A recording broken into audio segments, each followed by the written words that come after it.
In today's Leeds news, Cooper's goodbye, McAnuff praises Gnonto, Darlow shines on international duty, and Struijk stands out.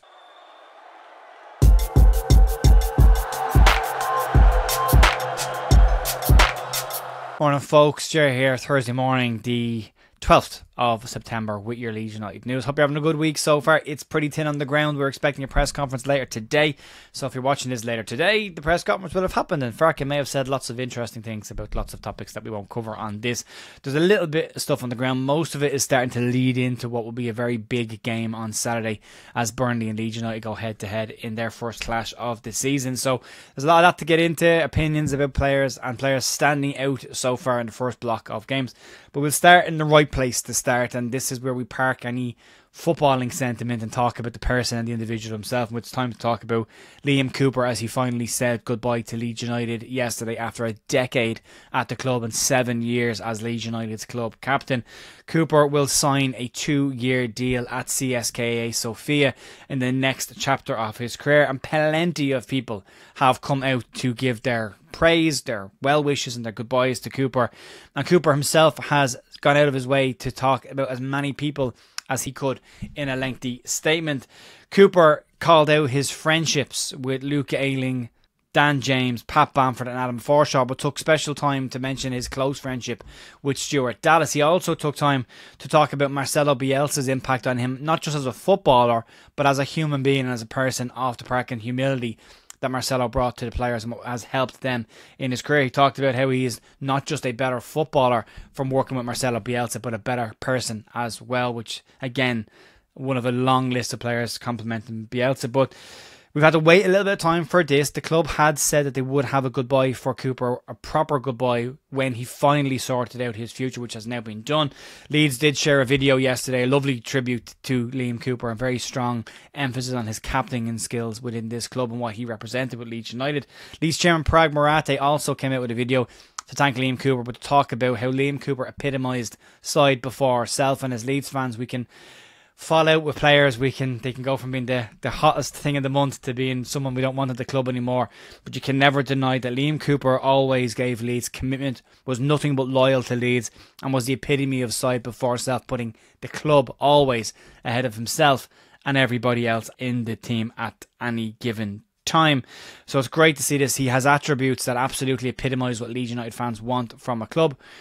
There were moments during his career which weren't amazing, but overall, for a 10-year career at a single club in this day and age, coming in when he came in with Massimo Cellino's Leeds United from Chesterfield to going all the way to the Premier League and playing 3 years as a Premier League captain, it says an awful lot about the determination the man had to be a success in his career. So I have nothing but praise and thanks for Liam Cooper for everything he's done for Leeds United. This is the time to say thank you and to wish them all the best on their way out. We talk an awful lot about loyalty.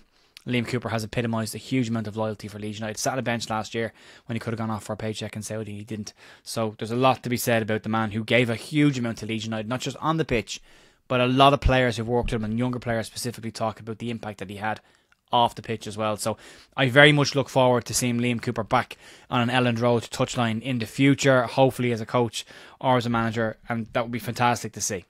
As we move into the next set of games before we get to the next international break in October, we are starting to hear pundits all come out and talk about what will be a massive clash this weekend between Leeds United and Burnley. It is the first of Leeds' first top hitter games they will play this season outside of West Brom, but Burnley are very much the favourites to be in the mix come the end of this season, and Leeds will go head to head with them on Saturday. Joby McAnuff, BBC's pundit, has been talking about the game, but has been singling out praise for some of the Leeds United attackers and the attack overall.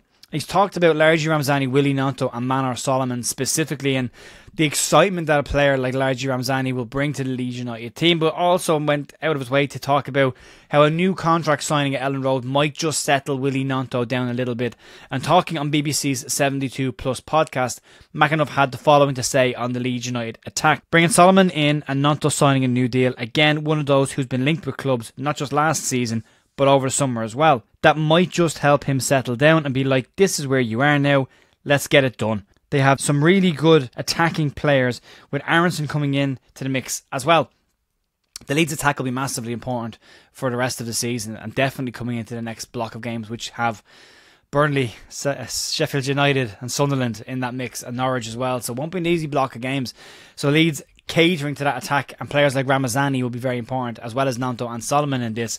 If you look at Ramazani, he's been speaking over the last couple of days as well. He stayed back at Elland Road and at Thorpe Arch over the international break, so has had that time to work with Farke, settle in, get a bit more used to the place.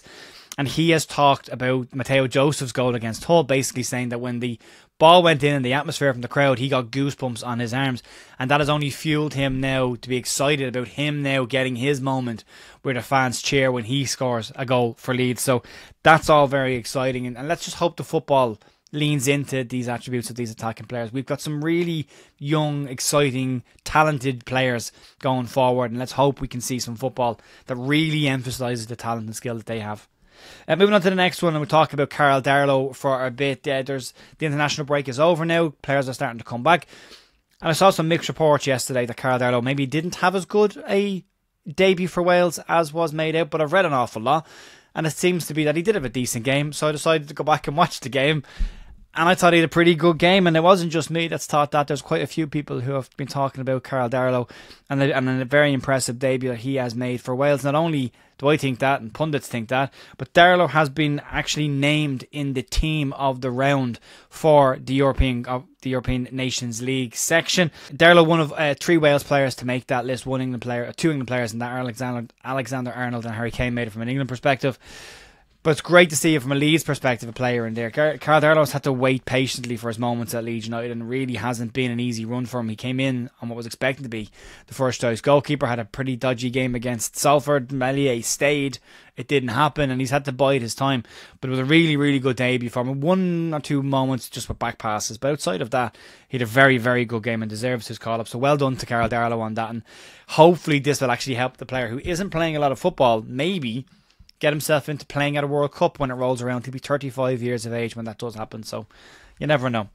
And then another player that has been standing out in the first quarter of the game, or the first month of the season, and a hugely important player for Leeds, is Pascal Struijk, and there's some praise for him coming out this week as well. As I said, we're heading into this Burnley game. The Leeds defence is important because they're left exposed quite an awful lot with how we do play. But the eye test would suggest that Pascal Struijk has started the season in flying form. But it's not just the eye test now as well. The data is also backing up that Struijk is having a very, very solid start to his season at Leeds. According to FotMob, Struijk averages 76.3 successful passes per game over his career. So far in the 4 games this year, he has averaged 93.3% successful attempted passes. Only Burnley's Conrad Egan Riley has better than that, with a 94 flat rate percentage for him there as well. It's an excellent percentage, especially because Pascal is the kind of defender that starts a lot of moves for Leeds. He's the one that breaks out from the back line when they can't get out through Ampadu. So his passing has to be on the money and usually dictates the tempo of which Leeds will start their moves. For me personally, I'd rather see Pascal coming out with the ball because it tends to be a bit quicker than Ethan Ampadu coming out with the ball, which tends to be more laboured and slow, and I'm happy to see Pascal push it, but he's been excellent for Leeds. The big factor for Pascal Struijk will be the big factor for a lot of players. Can he stay fit for an entire season? If he does stay fit for an entire season, Pascal Struijk could be an immensely important player for this Leeds United side as we hope to get promoted to the Premier League this season. Folks, that'll be it for me today. The podcast is being recorded today with Joe Wainman and possibly one other. So that'll be out later on this evening as a pre-recorded live stream. You can check that out about 7 o'clock. We have the match day preview tomorrow evening, and I'm back tomorrow morning for more Leeds news. Have a great rest of your day. I'll talk to you soon. See ya. Bye.